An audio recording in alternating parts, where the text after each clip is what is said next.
In today's video, I'm going to teach you how to sign up for a Stripe account, step by step, so you can start accepting payments quickly and securely.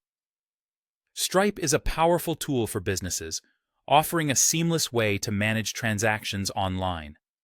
Whether you're running a small business or a large enterprise, getting started with Stripe is straightforward and user-friendly. Let's dive in. First, you want to head over to the official Stripe website. You can do this by typing stripe.com into your web browser. Once you're on their homepage, you'll notice a button that says Start Now or Create an Account. Clicking on this will take you to the registration form, which is where you'll begin setting up your new Stripe account. The next step is to fill out the sign-up form. Here, you'll need to enter some basic information. Start by providing your email address. Make sure it's an active email that you have access to because you'll be using it to verify your account.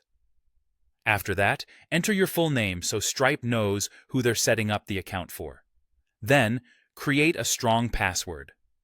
Remember, your password is the first line of defense for your account, so make it a good one. Use a combination of letters, numbers, and symbols to keep it secure.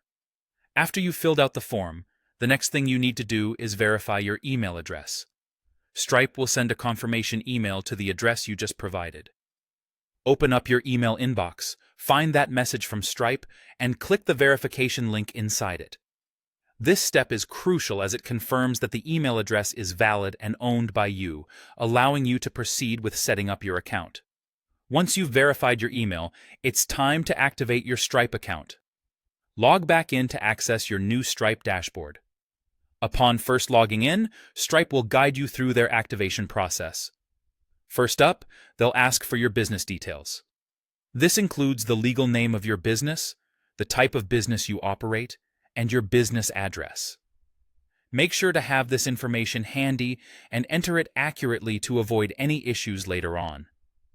Next, you'll input your personal details. This could include things like your name, date of birth, and possibly a little more information to verify your identity. Don't worry though, Stripe keeps all this information secure and private. Then, you'll get to the banking information section, where you'll input the details for the bank account where you want your payouts to be sent. Double-check your bank routing and account numbers to ensure the information is correct. This step is vital for ensuring that your funds get deposited smoothly. Finally, for an added layer of security, set up two-factor authentication, or 2FA. This step is optional but highly recommended. With 2FA enabled, each time you log in, you'll need not just your password, but also a code sent to your mobile device. It's an excellent way to keep your account safe and secure from unauthorized access. And there you have it. You're all set to start using Stripe to accept payments. By following these steps, you've ensured a smooth setup process, and now your business can enjoy the robust features Stripe has to offer. Thanks for joining me today, and happy transacting.